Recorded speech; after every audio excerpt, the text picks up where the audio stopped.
കൂട്ടുകാരെ, നമ്മളിന്ന് ഡിന്നറിന് ഉണ്ടാക്കാൻ പോകുന്നത് ചോള ഭട്ടൂരയും ചന മസാലയുമാണ്. അങ്ങനെ ചോള ഭട്ടൂരയ്ക്ക് വേണ്ടിയിട്ട് നമ്മൾ ഇതെല്ലാം കുഴച്ച് വെക്കണം. കുഴച്ച് വെക്കുന്നത് എങ്ങനെയാണെന്ന് ഞാൻ പറയാമേ. കുറച്ച് മൈദയ്ക്കകത്ത് 2 ടേബിൾ സ്പൂൺ തൈരും, പിന്നെ ഉപ്പ് ആവശ്യത്തിന്, പിന്നെ 1 ടേബിൾ സ്പൂൺ പഞ്ചസാര, പിന്നെ 1 ടേബിൾ സ്പൂൺ നെയ്യും കൂടെ ഇട്ട് അത് നല്ലതായിട്ട് മിക്സ് ചെയ്യണം. എന്നിട്ട് നമ്മൾ അതിന് മുന്നേ റവ 2 ടേബിൾ സ്പൂൺ എടുത്തിട്ട് കുറച്ച് വെള്ളം ഒഴിച്ചിട്ട് കുതിർത്ത് വെക്കണം ഒരു 5 മിനിറ്റ്. അത് കഴിഞ്ഞിട്ട് അതും കൂടെ ഇതിനകത്ത് ഇട്ടിട്ട് എല്ലാം കൂടെ നല്ലപോലെ കുഴച്ച് നല്ല സോഫ്റ്റായിട്ട് കുഴച്ചെടുക്കണം. എന്നിട്ട് ഒരു മുട്ടയും കൂടെ അതിനകത്ത് അടിച്ചൊഴിക്കണേ.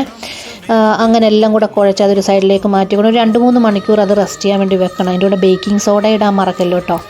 അങ്ങനെ ഇട്ടിട്ട് അതെല്ലാം കൂടെ അങ്ങനെ കുഴച്ച് മാറ്റി വെക്കണം.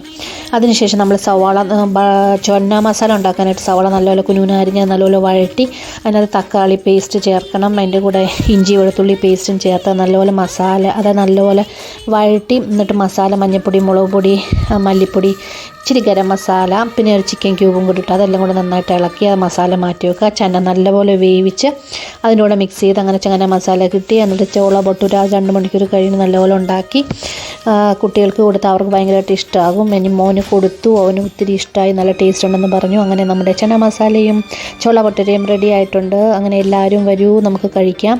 നല്ല ടേസ്റ്റ് ഉണ്ടായിരുന്നു കേട്ടോ. ഞാനങ്ങനെ അത് ഉണ്ടാക്കിയിട്ടൊന്നുമില്ല, ആദ്യമായിട്ടാണ് ഉണ്ടാക്കുന്നത്. അപ്പോൾ എല്ലാവരും ട്രൈ ചെയ്ത് നോക്കണം. അങ്ങനെ നമ്മുടെ ഡിന്നർ ഇന്ന് ഇതോടുകൂടി കഴിഞ്ഞിരിക്കുകയാണ്. അപ്പോൾ താങ്ക് യു ഫോർ വാച്ചിങ്.